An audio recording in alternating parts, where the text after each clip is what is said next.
తమ్ముళ్ళు, ఇటు చూస్తే జన సైనికులు, ఇంకొక వైపు బీజేపీ కార్యకర్తలు, ఎటు చూసినా జనమే జనం, ప్రభంజనం.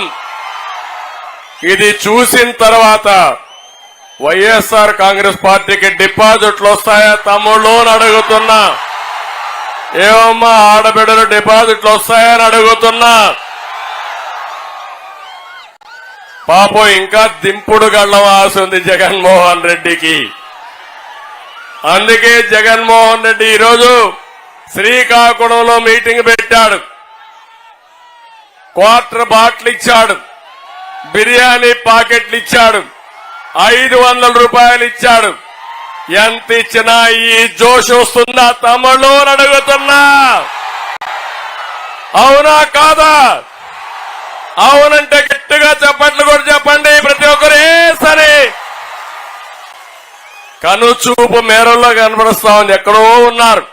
సముద్రం దగ్గరికి పోయి చూస్తే ఎట్లయితే సముద్రం మనకు కనపడుస్తుందో ఈ రోజు నెల్లిమర్లలో అదే దృశ్యాన్ని చూశారంటే నాకు చాలా సంతోషంగా ఉంది. మీ ఉత్సాహం ఇప్పుడే మాధవి గారు చెప్పినట్టు తప్పకుండా నెల్లిమర్ల దశ దిశ మార్చే పరిస్థితి వస్తుంది. చేసి చూపిస్తామని మరొకసారి హామీ ఇస్తున్నారు. నెల్లిమర్లకు వస్తానే 2021 జ్ఞాపకం వస్తుంది. నాకు జ్ఞాపకం ఉందా తమ్ముళ్ళు? మీ అందరికీ అడుగుతున్నా. రామతీర్థం, రాముడి తల నరికేసిన సందర్భం. నేను ఆ రోజు ఇక్కడికి వచ్చానా లేదా అని అడుగుతున్నా. దేశంలో అయోధ్యలో రామాలయం కడితే ఇక్కడికి వచ్చే కొందికి సైకో జగన్ రామతీర్థంలో రాముడి తలదీసే పరిస్థితికి వచ్చాడు. నేను అడుగుతున్నా, మిమ్మల్ని మీరు క్షమిస్తారా అని అడుగుతున్నా, ఉపేక్షిస్తారా అని అడుగుతున్నా, వదిలిపెడతారా అని అడుగుతున్నా, చిత్తుగా ఓడిస్తారా లేదా అని మిమ్మల్ని అడుగుతున్నా. అంతేకాదు 160 దేవాలయాలపై దాడులు చేసే పరిస్థితికి వచ్చారు. విధ్వంసాలు జరిగాయి, విగ్రహాలు ధ్వంసం చేశారు, అర్చకులపై దాడి చేశారు. ఎప్పుడు కూడా తెలుగుదేశం పార్టీ హయాంలో ఎక్కడ కూడా ప్రార్థనాలయాలపైన దాడి జరగలేదు. అలాంటి దుర్మార్గం జరిగింది. దీన్ని నేను చాలా తీవ్రంగా ఖండిస్తున్నానని చెప్పి కూడా నేను మీకు తెలియజేస్తున్నా. ఇక్కడే పోలీసులున్నారు. ముఖ్యమంత్రిని ఒక్క మాట విమర్శిస్తే గోడలు దూకొచ్చి మనల్ని అరెస్ట్ చేస్తారు. దేవుడి తల తీసేస్తే వీరేమి మాట్లాడరు. కడాన నా మీద కేసులు పెడతారు. దానికి కూడా ఇది న్యాయమా తమ్ముళ్ళు అని అడుగుతున్నా. నా మీద ఉండే 22 కేసుల్లో అది కూడా ఒక కేసు. దేవుడికి అన్యాయం జరిగిందని నేను చెప్తే నా మీద కేసు పెట్టి బొక్కలు వేస్తారంటే అది ఇక్కడుండే పిచ్చి తుగ్లక్ పరిపాలన. ఈ తుగ్లక్ని కొనసాగిస్తారా అని మిమ్మల్ని అడుగుతున్నా. నేను అడుగుతున్నా, ఈ జిల్లాకి నిన్నటి నుంచి బస్సు యాత్రలో వస్తున్నాడు, ఉత్తరాంధ్రకు వచ్చాడు. నేను సవాలు విసురుతున్నా. సైకో జగన్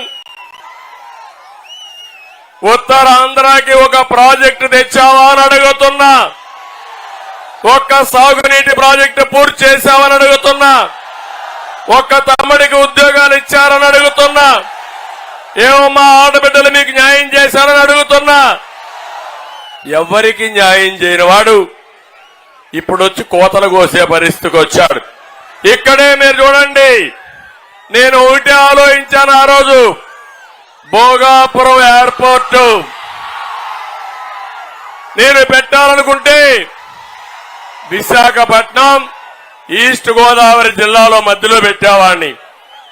నాకు ఉత్తరాంధ్ర మీద ప్రేమ కాబట్టి భోగాపురంలో పెడితే ఇక్కడి నుంచి ఉత్తరాంధ్రకి గేట్వే అవుతుంది, పరిశ్రమలు వస్తాయి, మీకు ఉపాధి వస్తుందనే ఉద్దేశంతోనే ఆ రోజు భోగాపురం తీసుకొచ్చాం.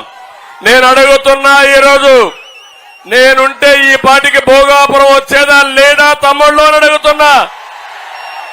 వచ్చిందా అని నేను అడుగుతున్నా. 2750 ఎకరాలతో నేను ఆ రోజు ల్యాండ్ అక్విజిషన్ చేశాను, ఫౌండేషన్ వేశాను. ఈ సైకో జగన్ ఎక్కడన్నా పూర్తి చేస్తే, నేను గాని ఓపెన్ చేస్తే మళ్ళా దానికి రీఓపెన్ చేస్తాడు. నేను ఫౌండేషన్ వేస్తే మళ్ళా ఫౌండేషన్ వేస్తాడు తప్ప పని మాత్రం పూర్తి చేయలేదు. నేనుంటే 2021 అయి ఉండేది.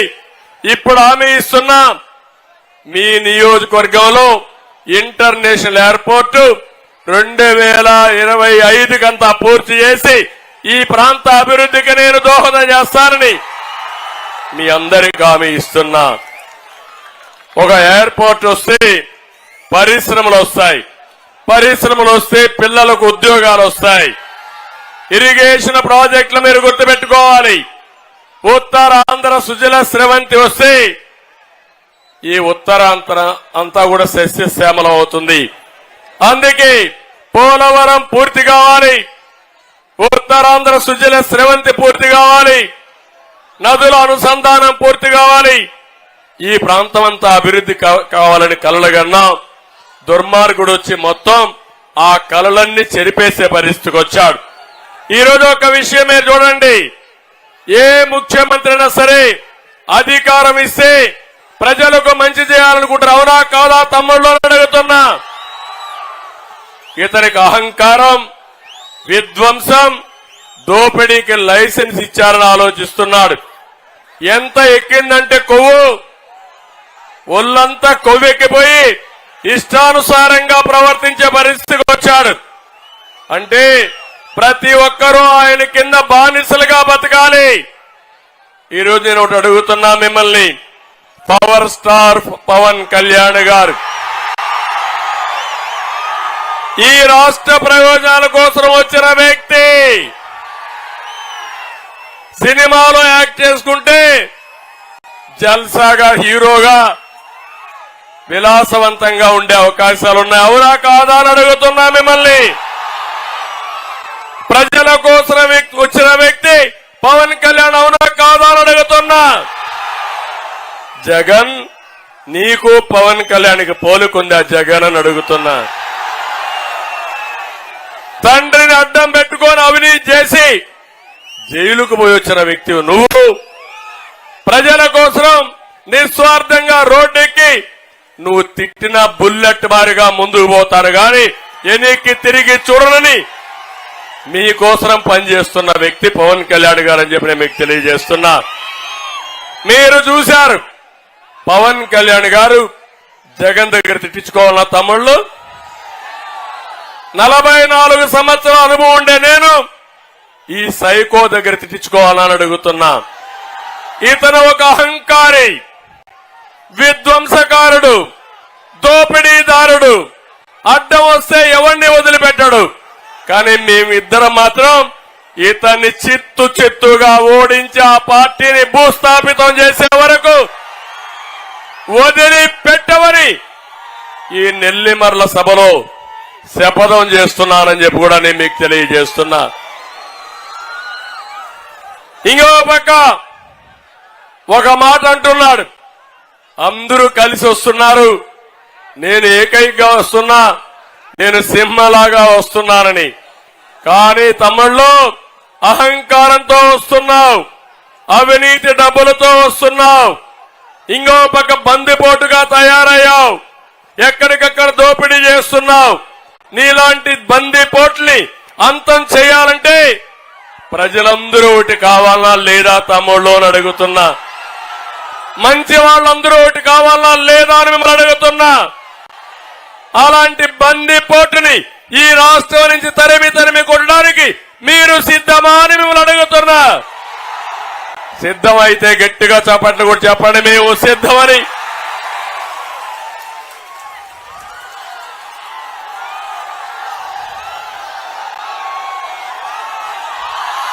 తమ్ముళ్ళు 2014లో తండ్రి శివరాజకీయంతో వచ్చాడు. 2019లో బాబాయిని హత్య చేసి శివరాజకీయాలు చేశాడు. ఇప్పుడు గులకరాయి డ్రామా ఆడుతూ మళ్ళా వచ్చాడు. ఇప్పుడు మన మీటింగ్ ఉంది. గులకరాయి వేస్తే మీకు కనపడుస్తుందా లేదా? తమిళ్లో కనపడుస్తుందా లేదా? మొన్న కనపడిందా గులకరాయి? కనపడని గులకరాయితో దెబ్బ తగిలిందంట. రోజు రోజుకు ఆ దెబ్బ ఎత్తవుతాను పెరిగిపోతా ఉంది. తొలి రోజు చిన్న దెబ్బ, రెండో రోజు దెబ్బ పెరిగింది, మూడో రోజు ఇంకా పెరిగింది. 13వ తారీఖు సాయంత్రం వరకు ఈ డ్రామా కొనసాగించే డ్రామా రాయుడు ఈ సైకో జగన్ అని చెప్పి నేను మీకు తెలియజేస్తున్నా. ఇంకో పక్కన నేను ఒకటే మిమ్మల్ని అందరినీ కోరుతున్నా. ఉత్తరాంధ్ర ద్రోహి ఈ జగన్మోహన్ రెడ్డి. నేను ఏం చేశాడో చెప్పకుండా నేను అడుగుతున్నా. ఇడుపలపాయలో ప్రారంభించావు నీ యాత్ర. తండ్రి సమాజ్ దగ్గర నుంచే ప్రారంభించావు. 23 రోజులు 24 రోజులు తిరిగావు. ఇంతవరకు నేను ఈ ఊరికి పరిశ్రమ తెచ్చాను, ఈ ఊరికి ఇరిగేషన్ ప్రాజెక్ట్ తెచ్చాను, నా వల్ల వీళ్ళకి లాభం జరిగింది అని ఒక్కరోజు చెప్పాడా తమ్ముళ్ళు అని మిమ్మల్ని అడుగుతున్నా. ఎప్పుడన్నా విన్నారా మీరు? ఒకవేళ ఎక్కడన్నా చూశారా మీరు? ఒక చిన్న పరిశ్రమ వచ్చిందా అని మిమ్మల్ని అడుగుతున్నా. ఒక చిన్న ఇరిగేషన్ ప్రాజెక్ట్ చేశాడా అని మిమ్మల్ని అడుగుతున్నా. ఒక్క ఊర్లో అయినా ఇండ్లు కట్టాడా అని మిమ్మల్ని అడుగుతున్నా. కట్టాడు తమ్ముళ్ళు. ఇళ్లు ఎక్కడ కట్టాడంటే కాలవల్లో, అడవుల్లో, శ్మశానాల్లో ఇండ్లు కట్టాడు. ఆడేమైనా వస్తువులున్నాయో తమ్ముళ్ళు అని అడుగుతున్నా. అవి ఇండ్లు కాదు, గూళ్లు కట్టాడు. నేను వచ్చింది మీరు గుర్తుపెట్టుకోవాలి.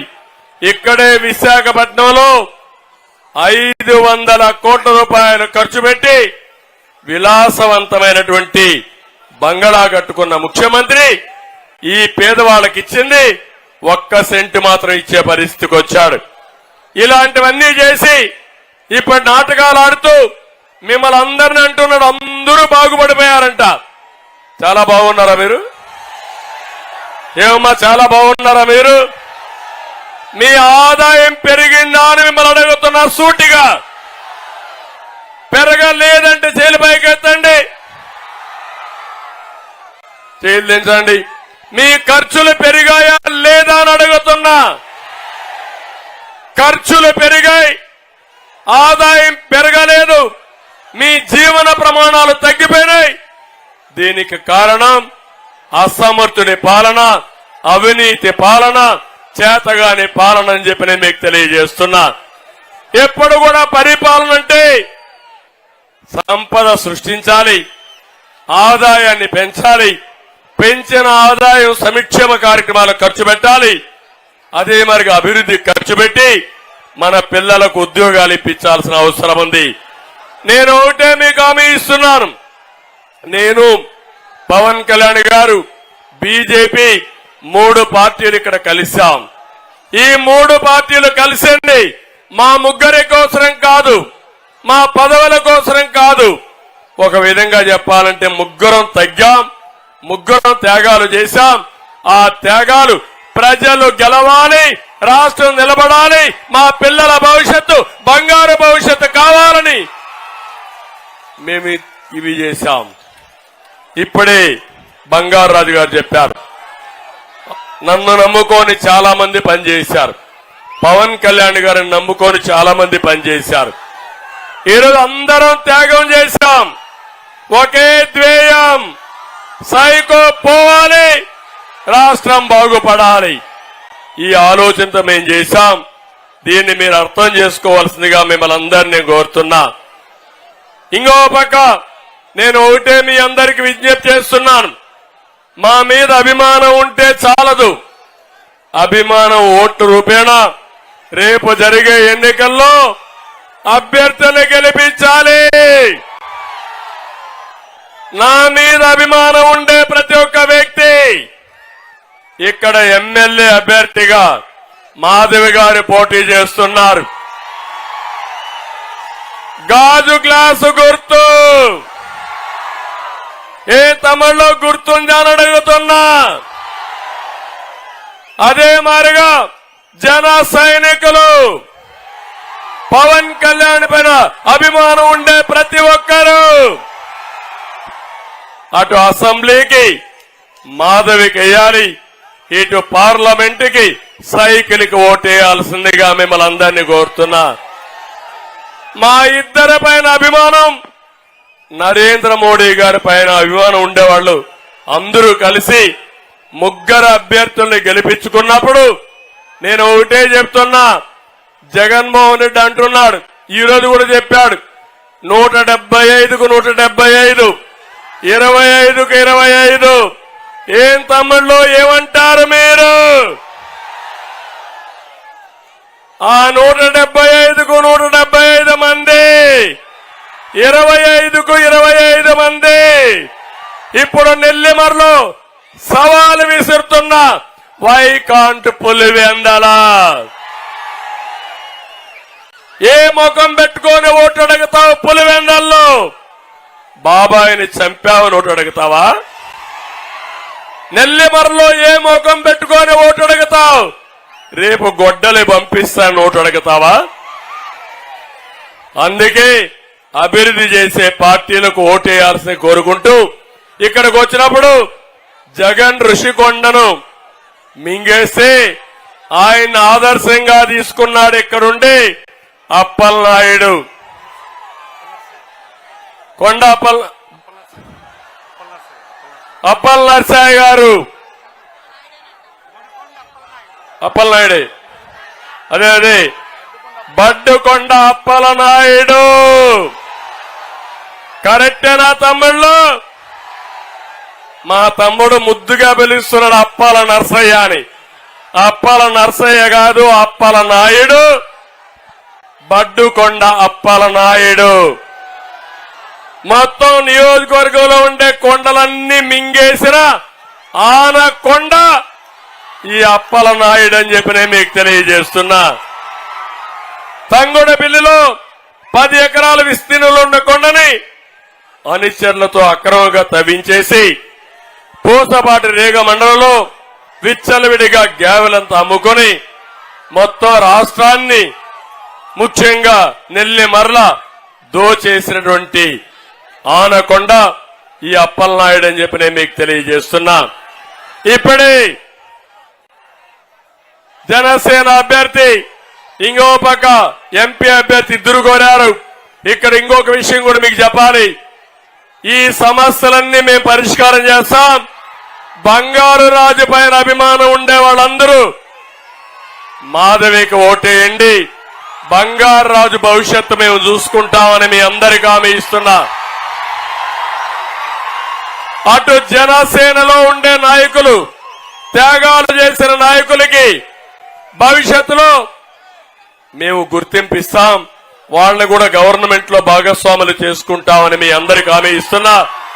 అటు జనసేన, ఇటు తెలుగుదేశం, బీజేపీలో ఎవరికైతే సీట్లు రాలేదో, ఎవరైతే సమర్థవంతమైన నాయకులు ఉన్నారో అందరినీ కూడా ఎక్కడికక్కడ ప్రభుత్వంలో భాగస్వామ్యం చేసే బాధ్యత మాది. అధికారంలోకి వచ్చిన వెంటనే నదుల అనుసంధానం చేస్తాం, పోలవరం పూర్తి చేస్తాం, ఉత్తరాంధ్ర సుజల స్రవంతి పూర్తి చేసే బాధ్యత మాదని మీ అందరికీ హామీ ఇస్తున్నా. అదే మాదిరిగా నీళ్లన్నీ ఏదైతే రామతీర్థం,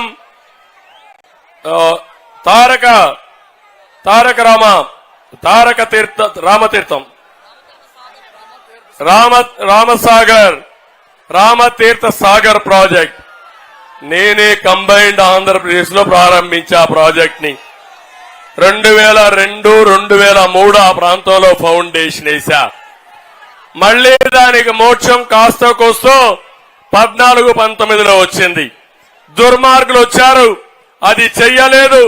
ఇప్పుడు హామీ ఇస్తున్నా, మేము వస్తానే పూర్తి చేసే బాధ్యత మాదని మీ అందరికీ హామీ ఇస్తున్నా. ఇంకో పక్కన భోగాపురం ఎయిర్పోర్ట్ పూర్తి చేస్తాం, పరిశ్రమలు తెస్తాం. 200 పరిశ్రమలు ఉన్నారు మాధవ్ గారు. 200 కాదు, రాష్ట్రంలోని అతిపెద్ద ఇండస్ట్రియల్ హబ్ గా ఈ ప్రాంతం తయారవుతుంది అని అలాంటి అనుకూలమైన పరిస్థితులు ఇక్కడ ఉన్నాయి. ఇంకో పక్క జూట్ మిల్లు వల్ల దెబ్బతిన్నారు, వాళ్ళందరినీ ఆదుకుంటాం. సీతమ్మ చెరువును మినీ రిజర్వాయర్ గా చేయాలన్నారు, ఇది కూడా చేస్తాం. హుదుహుదులో చాలా మందికి ఇబ్బంది వచ్చింది, వాళ్ళకి ఇంకా కూడా ఆ ఇండ్లు కూడా ఇవ్వలేదు, అవన్నీ పూర్తి చేస్తామని చెప్పి కూడా నేను మీకు తెలియజేసుకుంటూ, ఇవి కాకుండా సూపర్ 6 తీసుకొచ్చాం. నేను అవి చెప్పలేదు ఎందుకంటే సమయం లేదు. మాధవ్ గారు ఇప్పుడే చెప్పారు. నేను ఒకటే మీ అందరికీ హామీ ఇస్తున్నా, 20 లక్షల ఉద్యోగాలు ఇస్తాం. మొదటి సంతకం మెగా డిఎస్సి పైన పెడతామని హామీ ఇస్తున్నా. అన్నదాతకు 20,000 రూపాయల ఆర్థిక సహాయం చేస్తాం. ప్రతి ఆడబిడ్డకి 1,500 రూపాయలు చొప్పున నెలకిచ్చి, అదే సమయంలో సంవత్సరానికి 18,000 ఇచ్చి 5 సంవత్సరాల్లో 90,000 రూపాయలు మీకు ఇచ్చే బాధ్యత మాది. తల్లికి వందనంలో ప్రతి ఒక్క ఆడబిడ్డకి 15,000 ఇస్తామని చెప్పి హామీ ఇస్తున్నా. 3 దీపం కనెక్షన్ కూడా ఉచితంగా ఇస్తాం. ఇది కాకుండా ఆర్టీసీ బస్సుల్లో ఉచిత ప్రయాణ సౌకర్యం ఏర్పాటు చేస్తాం. ఇదే కాదు, డాక్రా సంఘాలకి 10 లక్షల వరకు 0% వడ్డీ రేటుతో వడ్డీ లేని రుణాలు ఇచ్చే బాధ్యత మాదని మీ అందరికీ హామీ ఇస్తున్నా. పెన్షన్లు ప్రతి ఒక్కరికి 4,000 రూపాయలు పెన్షన్ ఇస్తాం. ఇంటి దగ్గర ఇస్తాం, మొదటి తారీఖున ఇస్తాం. పెంచిన పింఛన్లు ఏప్రిల్ నెలలో నుంచి మీకు ఇచ్చే బాధ్యత మాదని మీ అందరికీ హామీ ఇస్తున్నా. ఇవన్నీ చేస్తామని హామీ ఇస్తూ, మా బాధ్యతోటి ఈ రాష్ట్రాన్ని అన్ని రంగాలలో అభివృద్ధి చేసి మళ్లీ మీ రుణం తీర్చుకుంటాం. ఫ్రంట్ అభ్యర్థుల్ని, కూటమి అభ్యర్థుల్ని గెలిపించాల్సిందిగా కోరుకుంటూ, తమ్ముళ్ళు మీ ఉత్సాహం చూశాం. ఒక్కొక్కరు ఆకాశానికి ఎగిరి పడుతున్నారు. రేపు ఎన్నికల రోజున పోలింగ్ బూత్ దద్దరిల్లాలి. మామూలు బటన్ కాదు, 2 బటన్లు నొక్కుతున్నారు. ఒక బటన్ గాజు గ్లాసు పైన మాధవి గెలుపుకి, అది పోయి జగన్మోహన్ రెడ్డి గుండెల్లో గుర్తుకోవాలి. చేస్తారా అని అడుగుతున్నా. 2 అప్పలనాయుడు సైకిల్ గుర్తుకి అప్పలనాయుడు ఓటేసి ఒక సాధారణ కార్యకర్తని ఎంపీగా చేసి ఢిల్లీ పార్లమెంట్ కు పంపించాల్సిందిగా మిమ్మల్ని అందరినీ కోరుకుంటూ, చేస్తారని చెప్పి ఆశిస్తూ అందరి